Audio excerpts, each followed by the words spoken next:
But going forward, what do we really want to do? What we are going to do by 2028, we are going to take this refinery to the largest refinery in the world. We're going to beat Reliance. Reliance is 1.25 million barrels per day. We will be at 1.4 million barrels per day. I have a very honest question without any agenda. What is Dangote's obsession with being the biggest, largest in every single industry? And obviously, we are seeing the benefits of it as a country, Nigeria, as a continent, and even internationally. And on this episode of the show, I'm going to be telling you 3 industries that Dangote is trying to upstage all of the competitors in there and come out as the shining light. So the legacy that I want to leave behind is to see that whatever Nigeria needs, we will be part of that delivery. But he's not just trying to be a part. He's not trying to be in the food chain, as some part of the food chain. He's trying to be the source. He's trying to be at the top of the food chain, the person that feeds everybody, distribution, every single thing, the whole caboodle. And so we're going to be starting from the very first industry in which he has put all of his stakes, over $20 billion in investment so far. And he's announced that he's ramping up to 1.4 million barrels per day from 600,000 barrels per day. And currently, the world's largest single train refinery is in India and is doing about 1.2 million barrels per day. Now, let's learn more about this refinery. Let's talk about the Jamnagar oil refinery. This refinery is located in the bustling city of Jamnagar, Gujarat in India. It is owned and operated by the Reliance Industries Limited and is the largest single location oil refining complex in the whole world, capable of processing around 1.24 million barrels of oil per day. The Jamnagar refinery was first built in 1999. In 2008, Reliance Industries expanded the refinery, doubling its capacity and transforming it into the world's largest coking refinery. The founder of Reliance Industries, Dhirubhai Ambani. So Reliance, owned by an Indian dude in India, the largest single train refinery in the world. And if you watch the video I just played, they were able to ramp up and double their capacity 9 years after they launched. Aliko, on the other hand, just launched in 2023, the Dangote refinery. And in 5 years, he wants to more than double his capacity and shoot higher than Reliance. And before people just say, oh, you're making a molehill out of where there's none, he did mention it. He said he wants to be bigger than Reliance. So this is a competition for Dangote, for this guy. He said he called them. He said he wants to be bigger than them. And one may ask, okay, it took these people 9 years to ramp up. Why are you doing yours in just 5 years? He plans to do it by 2028, the 1.4 million barrels per day. And even at that international type of level, we can already see Dangote, trying to one up every single person. And then if we even go to another industry where is fertilizer and urea, he also gave out his plans to top the major players like Russia and Qatar. On the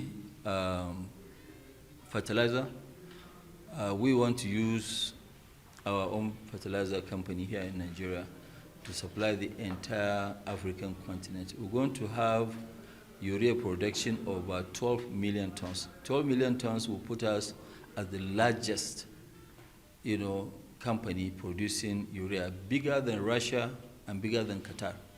So in oil, energy, and then fertilizer, urea production, he is fighting international battles to be at the top.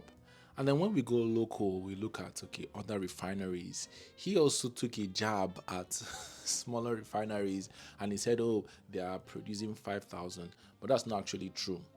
Boaz Abdul Rabiu Samad has a refinery underway that's going to produce over 200,000. I wonder why he did not mention that. But it's still nowhere close to 1.4 million barrels per day. Who knows if he's going to ramp that up? But you can see here that he's literally seeing other people as, you guys are small boys. We have a refinery, and there's nobody operating a refinery of our size. There are smaller, refineries that they have 5,000 barrels per day. So that is not really the same size as ours. But what we are trying to do is to make Nigeria the refining hub of Africa. you guys are small boys. Anyways, now let's go to a third industry, a very, very important industry, which is freights, seaports, and what have you. And he also did mention that he was going to build the biggest seaport. I don't know what that comparison was, whether it's West Africa, whether it's in the whole wide world. So that is why people don't know why we're now opening up the biggest, largest deep sea port in West Africa. That is Olokola. Olokola, I can guarantee you, is going to be the biggest, largest port. And we will deliver it within the next 2.5 years. And it got me thinking, in 2023, when his refinery launched, Lekki Deep Sea Port, which is the largest, deepest in West Africa, about 16.5 meters deep, it also launched. Dangote believes that he is going to be bringing something different into the industry because he believes that Lekki Deep Sea Port is only just containers, and then he believes that Tinkan and Napapa are over congested. For example, now Nigeria, we have a lot of solid minerals. But the only thing that is stopping us from using these solid minerals is actually the ports. Which port are you going to take them to? Is it Apapa? It's full. Is it Tinkan Island? It's full. Lekki is only container that they are handling. So there's nowhere you can take. If you have coal, for example, Nigeria is awash with coal. If you are going to export, you can't export it because there's nowhere. If you have a copper, you want to export, you cannot. So that is why people don't know why we're now opening up the biggest, largest deep sea port in West Africa. That's it. So, would Dangote unlock, as he said, would he unlock all of these minerals with the seaport? That's left to be seen. But it just goes to show you that this guy is ambitious, and I think there are several things we can get from here. And I'll start from my constituency, which is real estate. And you see what Dangote did in Ibeju-Lekki with the refinery. Land in Ibeju-Lekki was probably going for like 300,000 naira per plot, not even per plot, per acre. But right now, you're talking about 25 million, 50 million naira per plot in Ibeju-Lekki after he was done with the refinery. You'd see that real estate in Ogun State will shoot up and it's going stratospheric. This is also combined with the fact that there is a dry port that is just going to be for cargo in Ogun as well. You also add that to the seaport and also to the airport that was launched. And if Ogun gets its act together and does the road, Ogun is the next industrial frontier. So if you're looking for property in that area, contact me to get you started on your journey. And also the next thing is that, you never ever really get satisfied as an entrepreneur or as a business person or as an investor. You always want to see where you're putting your money. You always want to see new projects. Nobody ever relaxes and I have made it. The richest man in Africa is still working quite hard. He's still trying to stretch his tentacles. And there's one thing that we do in this side of the world where people just feel like we've made it. You're supposed to be working.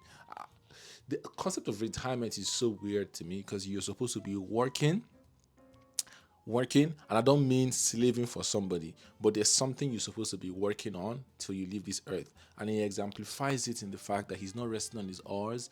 Oh, I've done a refinery that's 650,000 barrels per day. Let me relax. He's trying to invest billions in other African countries. I've done a video about that. He's trying to more than double the capacity of his refinery. So if you have a property, add one more to it. If you have two, add four to it.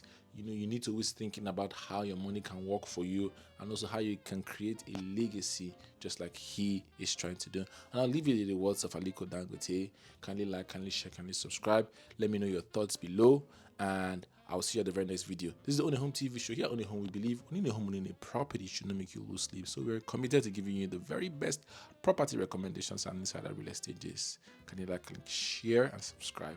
See you next time. Bye-bye. We are not here to make our 20 billion back quickly. No, it's a long-term investment. And like what I keep saying, the issue is, okay, fine, what do we really want to leave as a legacy?